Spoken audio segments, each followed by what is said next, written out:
అలాగే ఇప్పుడు ధనుర్రాశి వాళ్ళకి ఈ సంవత్సరం గురుడు భాగ్యంలో ఉన్నాడు, రాహు కూడా భాగ్యంలో ఉన్నాడు.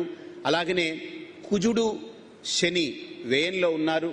అలాగే కేతు 3వ ఇంట ఉన్నాడు.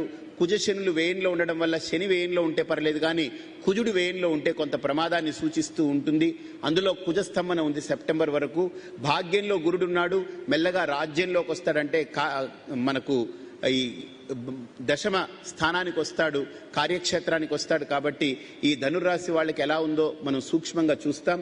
ఆదాయం 5, వ్యయం 14, అలాగే రాజపూజ్యం 4, అవమానం 2.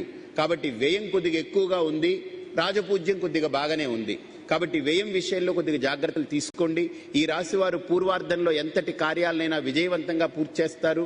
ధనలాభం ఉన్నను ఆకస్మిక ఖర్చులు విపరీతంగా ఉంటాయి. అవివాహితులకు వివాహ ప్రయత్నాలు అనుకూలిస్తాయి. దూర ప్రయాణాలు, అకాల భోజనంతో అజీర్ణము, పిత్తం వంటి ఇబ్బందులతో బాధపడుతుంటారు. సంతానం వల్ల ప్రశంసలు పొందుతారు. అలాగే వంశాభివృద్ధి కలిగి ఆనందం పొందగలరు. ఎవరికైనా మీ అబ్బాయికో మీ అమ్మాయికో పిల్లలు పుట్టకుండా అలాగ వాయిదా పడుతూ ఉంటే ఈ సంవత్సరం మీ అబ్బాయికో అమ్మాయికో పిల్లలు కలిగి మీకు ఆనందాన్ని ఇస్తుంది మీ ఇంట్లో. అలాగే వంశాభివృద్ధి కలిగి ఆనందం పొందుతారు. కోడలు లేదా అల్లుడు వర్గం వారి నుండి సహాయం పొందుతారు. వ్యాపారాలు మందకొడిగా సాగుతాయి. తీర్థయాత్రలకు శుభయోగం. వ్యయప్రయాసలతో అలసట అనిపిస్తూ ఉంటుంది. దంపతుల్లో ఒకరికి అనారోగ్యం, మానసిక చికాకులతో కొంత ఎడబాటు ఏర్పడుతూ ఉంటుంది. కష్టాలను అతి కష్టంగా ఓర్చుకోవాల్సి వస్తుంది. ఎంతో కాలంగా ఎదురు చూస్తున్న విషయం ఒకటి సాకారమయ్యే సూచనలు మిమ్మల్ని సంతోషపరుస్తాయి. ఆత్మీయుల వల్ల కొన్ని చిక్కుముడులని ఎదుర్కోవలసి ఉంటుంది. కీలకమైన సమయాన్ని మీ బుద్ధి కుశలతతో ఎదుర్కోవలసి ఉంటుంది. మీకు తండ్రి నుండి సంక్రమించాల్సిన ఆస్తి చేతికి అందే సూచనలున్నాయి. తండ్రి నుంచి కానీ మాతృవర్గం నుంచి కానీ అందేటువంటి ఆస్తి, ప్రత్యేకించి తండ్రి వర్గం నుంచి వచ్చేటువంటి ఆస్తి మీకు అందే సూచనలు కనపడుతున్నాయి. గతంలో మీకు దూరమైనటువంటి మిత్రులు చేరువవుతారు. చిన్ననాటి మిత్రులతో కలిసి జ్ఞాపకాలను పంచుకుంటారు. నూతన ఉద్యోగం కొరకు లేదా ప్రమోషన్లు, బదిలీల కొరకు మధ్యవర్తులను, దళారులను నమ్మి మోసపోకండి. అలాగే నరాల బలహీనత, తరచు కాళ్ల నొప్పులు, నిద్రలేమితో బాధపడుతూ ఉంటారు. సెప్టెంబర్ నెలాఖరు నుండి కొంత మార్పులు చోటు చేసుకుంటాయి. గతంలో ఎదురైన కొన్ని వైఫల్యాలను చక్కదిద్దుకుంటారు. మాట తొందరపాటుతో నేలకు పోయేదాన్ని నెత్తిన రాసుకున్నట్లు సమస్యను ఇంకా జటిలం చేసుకోవద్దు.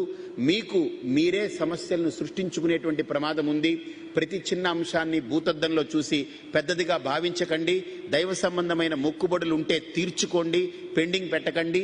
మీ కులదేవతకు మొక్కులుంటే తప్పకుండా చెల్లించండి. ఏల్నాటి శని గురించి ఎక్కువగా మదనపడకండి, భయపడకండి. ఆత్మవిశ్వాసంతో, సంయమనంతో, అవగాహనతో కార్యక్రమాలు నిర్వర్తించండి. ఫలితాలు తక్కువ వచ్చాయనో, అసలు రాలేదనో నిరుత్సాహపడద్దు. నాటిన విత్తనం యోగ్యమైతే ఎప్పటికైనా అది ఫలాలను ఇవ్వక తప్పదు.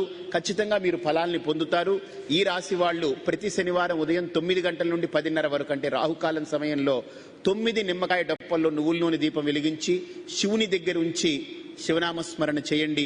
రుద్రము, నమకము, చమకము పారాయణ కుదిరితే చేయండి.